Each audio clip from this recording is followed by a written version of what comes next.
তো আমার ছেলে দার্জিলিং এ ছিল, ওখানে খুব র্যাগিং হচ্ছিল, আর ছেলের রেজাল্টও ভালো করছিল না, ছেলে খুব অসুস্থ ছিল।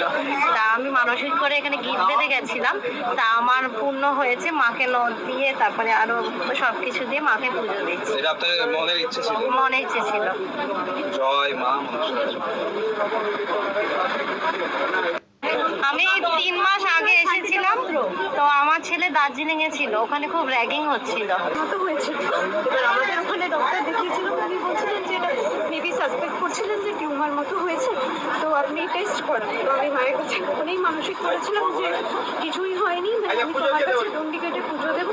দিয়ে আমি যখন রিপোর্ট করাই টেস্ট করে কিছুই হয়নি, মানে কিছুই করতে হয়নি, শুধু মায়ের নাম জপ করেই ঠিক হয়ে গেছে। কোথা থেকে আসছে? মেদিনীপুর, পশ্চিম মেদিনীপুর। এখন আপনি কি করতো? কিচ্ছু নেই, কিচ্ছু নেই, মানে খোলাও নেই, কিচ্ছু নেই। শুধু ফোন দেখে আপনি মানসিক? ফোন দেখে দণ্ডিকেটে পুজো দেবো মানসিক করেছি। এটাই তো মায়ের চমৎকার। মায়ের চমৎকার। সামান নিয়ে গেছিলাম, আমার জমি বিক্রি হচ্ছিল না, অনেক চেষ্টা করছিলাম মায়ের কাছ থেকে সামান নিয়ে যাওয়ার পর আস্তে আস্তে ধীরে ধীরে ধৈর্য ধরে আমার 1 বছরের মধ্যে জমি বিক্রি হয়ে গেছে। 1 বছর ধৈর্য ধরে? হ্যাঁ, 1 বছর ধৈর্য ধরার পর আমার জমি বিক্রি হয়ে গেছে। তাই আজকে মাকে সামান বিক্রি করতে আসলাম। হ্যাঁ, আমার অবশ্যই বিশ্বাস ছিল। আমার সামান নিয়ে যাওয়ার পর আমার যখনই মন চাইতো আমি তখনই আসতাম মায়ের কাছে। ঠিক আছে। জয় মা। জয় মা বিশ্বরীর জয়।